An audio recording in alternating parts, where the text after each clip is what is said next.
السلام علیکم ناظرین کرام، آج میں آپ کے سامنے جس حدیث کا ذکر کرنے والا ہوں، اکثر لوگ اس حدیث کی خلاف ورزی کرتے ہیں اور بعد میں سوائے ندامت کو انہیں اور کچھ حاصل نہیں ہوتا۔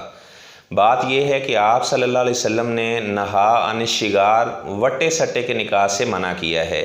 جب آپ صلی اللہ علیہ وسلم نے منع فرما دیا، جس کام سے آپ نے منع فرما دیا اس سے رکنے میں ہی ہماری بہتری ہے۔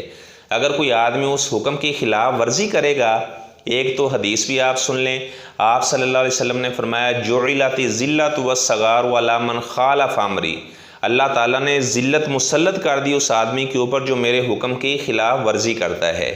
اور آپ دیکھ لیں، جو لوگ وٹے سٹے کا نکاح کرتے ہیں تو کیا ہوتا ہے، ایک کی بیٹی خوشحال زندگی بسر کر رہی ہوتی ہے تو وہ کیا ہوتا ہے، وہ کہتے ہیں جی اس نے ہماری بیٹی کو طلاق دے دیا لہٰذا آپ اس کی بیٹی کو طلاق دے دیں۔ تو ہمارے معاشرے کے اندر اس طرح بہت بڑا یہ ایک بگاڑ ہے۔ تو بعض لوگ یہ کہتے ہیں کہ اگر حق مہر مقرر ہو جائے تو تب یہ وٹے سٹے کا نکاح جائز ہے۔ تو بات یہ ہے کہ وہ تو نافع راوی کی تفسیر ہے کہ درمیان میں حق مہر اگر مقرر نہ ہو تو اس کو یہ کہا جاتا ہے وٹے سٹے کا نکاح۔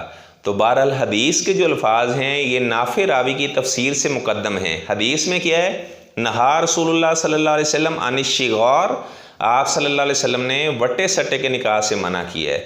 بس جس چیز سے آپ صلی اللہ علیہ وسلم نے منع فرما دیا ہمیں اس چیز سے رک جانا چاہیے، اسی میں ہماری خیر اور بہتری ہے۔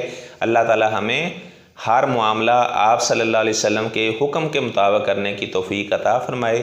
ناظرین کرام، آپ اس طرح کی مزید باتوں سے فائدہ حاصل کرنے کے لیے میرا چینل بھی سبسکرائب کریں تاکہ گھر بیٹھے آپ میری ہر نئی ویڈیو سن سکیں اور اس طرح کی باتوں سے فائدہ حاصل کر سکیں۔ جزاکم اللہ احسن الجزا فی الدنیا